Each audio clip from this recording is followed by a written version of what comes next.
사랑하는 새나 친구 여러분, 10월 21일 여러분과 함께 하나님의 말씀을 나눌 김도윤 목사입니다. 여러분, 이런 이야기를 들어보신 적 있으세요? 어느 왕궁에 광대가 있었는데 큰 실수를 해서 사형이 처해지게 된 것이죠. 그러나 왕은 그동안 광대가 자신을 위해 노력한 것을 감안하여 어떻게 죽기를 원하는지 선택권을 주었습니다. 그러자 광대가 말하기를 전하, 저는 늙어서 죽고 싶습니다 라고 하였답니다. 인생을 살다 보면 절망적인 상황을 만날 때가 있습니다. 사방이 막혀서 도저히 어찌할 수 없는 막막한 경우들도 있죠.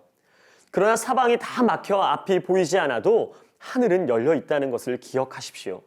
사방이 다 막힌 그 캄캄한 자리에서도 하나님은 우리를 기억하시고 우리의 기도를 들으십니다. 사방이 막힌 막다른 곳, 그 절망의 자리에서 주저앉아 있지만 말고 고개를 들고 하늘을 바라보며 하나님만 붙들고 나아가는 우리 새나 친구들의 삶이 되기를 축복합니다. 자, 오늘도 행복한 큐티 시작합니다. 오늘의 주제는 어디나 주님 붙들 자리입니다. 오늘의 말씀은 예레미야 50장 11절에서 20절입니다. 내 땅을 약탈하는 사람들아, 너희가 즐거워하며 기뻐하고 있으니 너희가 초원의 송아지처럼 뛰어다니고 황소들처럼 소리를 내니 너희 어머니가 크게 수치를 당할 것이다. 너를 낳아준 그녀가 창피를 당할 것이다. 보라, 그녀가 민족들 가운데 가장 작은 자, 곧 광야, 메마른 땅, 사막이 될 것이다. 여호와의 격분으로 인해 그곳에 아무도 살지 않게 되고 완전히 황폐하게 될 것이다. 그 모든 재앙으로 인해 바벨론을 지나는 사람마다 놀라며 비웃을 것이다. 활을 당기는 모든 사람들아, 바벨론 주위에 대열을 지으라. 그를 향해 쏘라. 화살을 아끼지 말라. 이는 그가 여호와께 죄를 지었기 때문이다.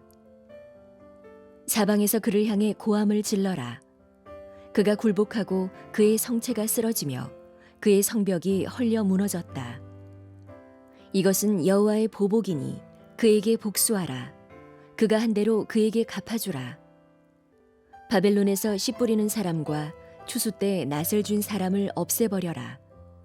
압제자의 칼을 두려워해 모든 사람이 각자 자기 백성에게로 돌아갈 것이고 모든 사람이 각자 자기 땅으로 도망갈 것이다.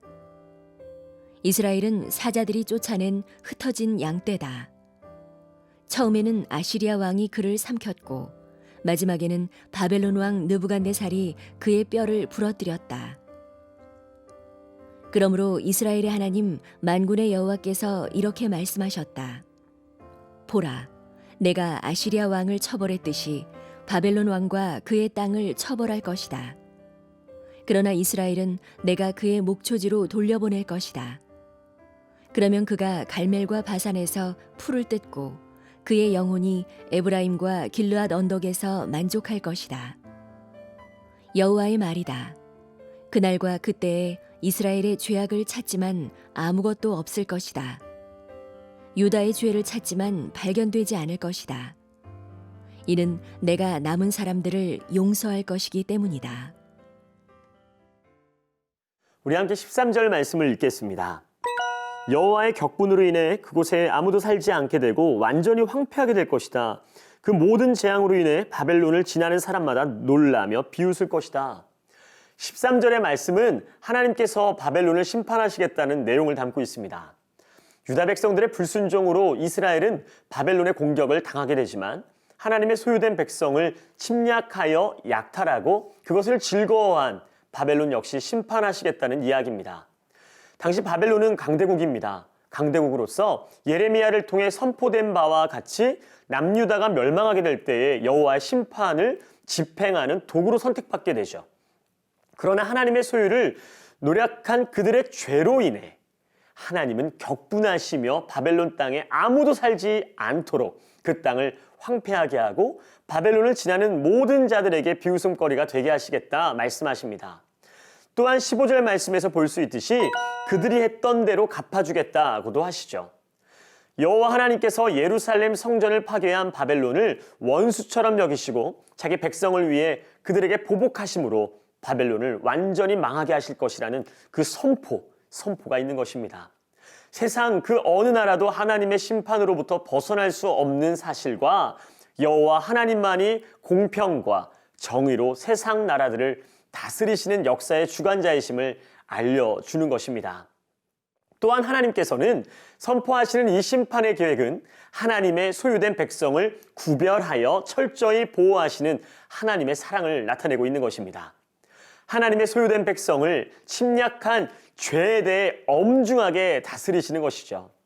하나님의 소유된 여러분을 지키시는 하나님 역시 마찬가지이십니다. 말씀으로 이 세상을 창조하신 위대하신 하나님께서 여러분의 일이라면 보좌에서 일어나 진두지휘하시고 함께 싸우고 계심을 기억하기를 바랍니다. 여러분은 하나님의 소유된 귀한 자녀입니다.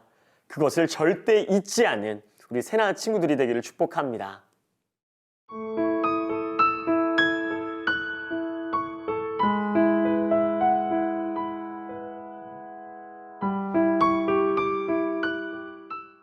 (19절과 20절) 말씀을 함께 읽겠습니다.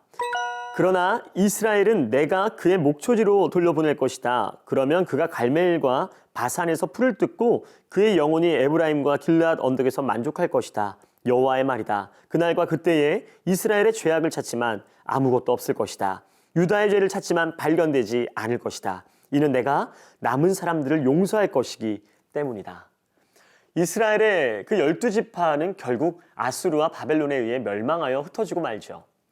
예레미야는 본문 17절을 통해 알 수 있듯이 이스라엘의 모습을 사자들의 사냥감으로 전락한 흩어진 양에 비유합니다. 그러나 절망적으로 보이는 이 상황은 결코 절망적이지 않습니다. 그것은 우리가 앞서 읽은 19절과 20절에 보듯이 이스라엘에게 회복을 말씀하시는 하나님이 계시기 때문입니다. 하나님은 이스라엘을 무너뜨린 바벨론을 멸망시키겠다 선언하시며 자기 백성을 용서하시고 구원하시며 회복시키시겠다고 말씀하십니다. 실제로 바벨론은 예루살렘 성전을 파괴한 후 50년도 지나지 않아 페르시아에게 멸망당했습니다. 바벨론의 심판과 멸망은 유다 민족의 회복을 의미합니다. 하나님께서 예레미야를 통해 말씀하신 것과 같이 바벨론 포로 기간 70년이 지나면 이스라엘 백성들은 해방되어 본토로 돌아오게 될 것입니다. 이스라엘은 회복될 것입니다. 이스라엘의 어떠함 때문이 아니라 그것을 넘어 하나님이 용서하셨기 때문에 그렇습니다. 예수님께서 십자가에 달리심으로 인해서 우리의 죄가 온전히 속죄된 것과 같이 예수 그리스도로 인하여 우리는 깨끗해졌고 의롭다 여김받는 자들이 되었습니다. 사랑과 공의로 세상을 통치하시는 하나님께서 우리에게 베푸신 은혜입니다. 그렇기 때문에 우리의 소망은 하나님께 있습니다. 매일 죄 가운데 빠져 씨름할 때에도 자신의 소유되신 우리를 지키시려 우리를 위해 싸우시는 하나님으로 인해 우리는 감사함으로 살아갈 힘을 얻게 됩니다. 어떠한 절망의 순간에도 사방이 막힌 것 같은 막막한 순간에도 우리를 버리지 않으시고 단 한순간도 잊지 않으시는 하나님을 기억하는 여러분 되기를 바랍니다. 우리의 소망 되신 주님께서 여러분의 눈물의 기도를 들으십니다. 그리고 여러분의 신음에도 응답하십니다. 그리고 자신의 소유된 백성을 절대 포기하지 않으십니다. 그러한 주님을 절대 잊지 아니하는 우리 사랑하는 새나 친구들이 되기를 축복합니다. 힘내십시오. 오늘도 여러분의 하루를 응원합니다. 함께 기도하겠습니다. 사랑하는 주님, 우리가 어떠한 상황 가운데서 주님 붙들기를 소망합니다. 쓰임의 자리에서도 고통의 자리에서도 겸손함으로 주님 붙드는 우리 사랑하는 모든 새나 친구들이 될 수 있도록 인도하여 주옵소서. 감사와 찬양을 드리며 예수님의 이름으로 기도합니다. 아멘.